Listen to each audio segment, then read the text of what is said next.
Hey everyone, and welcome to This Explainer. Today we're going to dive deep into the high-stakes theater of human existence and explore the shifting and sometimes really perilous landscape of mood disorders. I'm so glad you're joining us, because grasping this topic isn't just about acing a psychology exam. It's about understanding the actual mechanics of human suffering and, honestly, more importantly, human resilience. Let's get into it. Okay, so let's start with a question that might hit a little close to home for some of us. Have you ever mistaken clinical depression for just another bout of college burnout?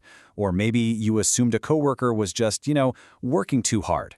It's incredibly common for students and working adults to mistakenly blame profound exhaustion on a crazy schedule. We just grab another cup of coffee, push through the fatigue, and completely ignore the actual physical, somatic markers of a clinical disorder that is actively reshaping our lives. Here's our roadmap for today. We'll be looking at decoding the emotional battleground, diagnosing the darkness, the bipolar spectrum, vulnerable populations, hidden catalysts, and finally, the science of recovery. Section 1. The emotional battleground, the extremes of human emotion.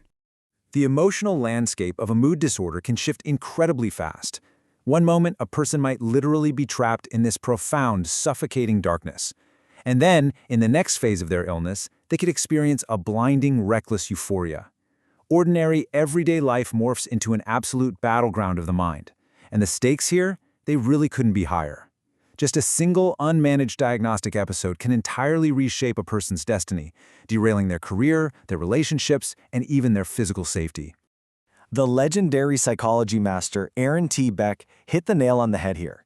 He noted that the true diagnostic challenge is seeing past the immediate behavior. We really have to look past those surface-level symptoms to decode what is truly happening underneath. Someone might look like they're just skipping class or being lazy, right? But in reality, they're entirely paralyzed by a mood disorder. Section 2. Diagnosing the darkness. What actually makes a major depressive episode? So the absolutely crucial thing to understand is that clinical depression goes way, way beyond just feeling sad. To actually be diagnosed with major depressive disorder, a person has to exhibit at least 5 out of 9 core symptoms over 2 consecutive weeks. And if you look at what these symptoms actually are, they heavily feature physical, vegetative disruptions. We're talking about anhedonia, which is a total loss of the ability to feel pleasure, along with severe insomnia, massive weight fluctuations, and these persistent cognitive deficits where you literally cannot concentrate on a single thing. It's a full-body shutdown, not just emotional pain. And here's the tricky part. Psychological distress often masks itself. For non-traditional learners, adults juggling heavy workloads, or really stressed college students, these intense physical symptoms are just so frequently dismissed. People naturally think, oh, I'm just exhausted from studying, or my insomnia is just because work is crazy right now. But by dismissing these severe somatic complaints as temporary burnout, people experience dangerous delays in seeking the psychiatric support they urgently need. Section 3. The bipolar spectrum, dangerous euphoria. Now, it is absolutely critical to distinguish between unipolar depression and bipolar disorder. Unipolar is characterized by that chronic, pervasive, depressed mood we just talked about. But bipolar disorder, that requires the definitive presence of manic or hypomanic episodes. We're talking abnormally elevated, expansive, or sometimes highly irritable moods. And why is this distinction literally a matter of life and death? Well, because treating a bipolar individual with standard unipolar antidepressants can inadvertently trigger a catastrophic manic crisis. It's a huge deal. When we break down the bipolar spectrum, we basically see 3 main categories. First, bipolar 1 is diagnosed when there is a fully realized manic episode. This is a period of severe grandiosity, reckless behavior, and a drastically reduced need for sleep that lasts at least a week. Then you have bipolar 2, which involves alternating between hypomania, which is a slightly shorter, less severe elevation in mood, and deep depression. And finally, cyclothymic disorder. This features chronic, fluctuating mood swings that never quite hit the threshold of full mania or major depression, but they stubbornly persist for years. Section 4. Vulnerable populations, demographics and barriers. 16.6%. That right there is the lifetime prevalence rate of major depressive disorder in U.S. adults. That means nearly 1 in 5 people will meet this diagnostic criteria at some point in their lives. What's incredibly fascinating and definitely sobering is that right after puberty, the rates for females completely skyrocket. They experience major depression at 2 to 3 times higher rates than males, and that disparity remains really pronounced throughout their entire adult lives.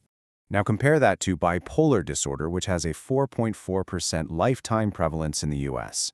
Unlike unipolar depression, bipolar disorder actually affects genders equally. But it strikes adolescents and young adults with significantly more severity. These early onset cases in young populations are marked by much higher rates of recurrence and, unfortunately, a vastly elevated risk of suicidality. We also simply cannot ignore the epidemiological reality of systemic disparities. While the lifetime prevalence rates for bipolar disorder might look pretty similar across different ethnic groups in the U.S., minority populations, specifically Hispanic and African American individuals, face a significantly higher likelihood of remaining persistently ill. And this happens due to systematic underdiagnosis, misdiagnosis, and deeply entrenched limitations when it comes to accessing specialty psychiatric care. It's a profound, real-world barrier that keeps extremely vulnerable populations entirely out of the mental health utilization statistics. Section 5. Hidden Catalysts. Biological Triggers. So, what actually sparks these genetic vulnerabilities into a full clinical episode? Acute life events have a devastating impact. Severe environmental traumas, think about the sudden rupture of a marriage or experiencing early childhood adversity, like chronic neglect. These things fundamentally alter our biological stress pathways. These chronic interpersonal stressors act as incredibly powerful environmental catalysts that can rapidly predict the onset of a major depressive episode. Okay, let's talk about a fascinating concept called a social Zeitgeber. These are basically the environmental and social cues in your life, like eating meals at the same exact time every day or your regular daily interactions with friends, that keep your biological clock ticking smoothly. So, here is the crucial point. When you disrupt these routines, maybe by pulling all-nighters to study or using marijuana to temporarily cope with anxiety, you create what's called a social Zeitgeber disruption. And that completely destroys your sleep architecture, which can rapidly accelerate a genetic vulnerability into a full-blown clinical relapse. But you know, it's not just what happens to us, it's how we think about what happens to us. As the psychology pioneer Martin Seligman highlights, maintaining a pessimistic attributional style is a massive risk factor. If you're constantly interpreting negative life events through a lens that says, this failure is entirely my fault, it ruins everything in my life, and things will absolutely never get better, you are drastically shaping your own vulnerability to psychological collapse. Section 6. The Science of Recovery. Paths to Healing. Thankfully, the outlook isn't entirely bleak. Decades of empirical research have given us a really robust toolkit. For major depression, clinical management relies heavily on tailored medications like SSRIs and SNRIs, which help safely increase chemical availability in the brain. For bipolar disorder, the primary choice mandates the strict utilization of mood-stabilizing medications, prominently lithium carbonate, to prevent those severe cyclic swings. And for folks dealing with severe treatment-resistant cases, we now have incredible advanced biological interventions like electroconvulsive therapy and transcranial magnetic stimulation. But listen, medication is rarely the whole answer, right? Psychosocial therapies like cognitive behavioral therapy and interpersonal therapy, they do the heavy lifting by repairing the deeply interconnected loop of our thoughts, our emotions, and our behaviors. In therapy, you actually learn to modify those distorted automatic thoughts, address unresolved grief, and, this is crucial, stabilize your daily routines and fiercely protect your sleep patterns. It's this multifaceted approach that genuinely leads to an enduring, stable recovery. Which brings me to a final thought I really want to leave you with today. We literally have 5 decades of rigorous research proving that combining therapy, medication, and healthy lifestyle routines is highly effective. So my question for you is, how can you actively dismantle the stigma in your own social circles?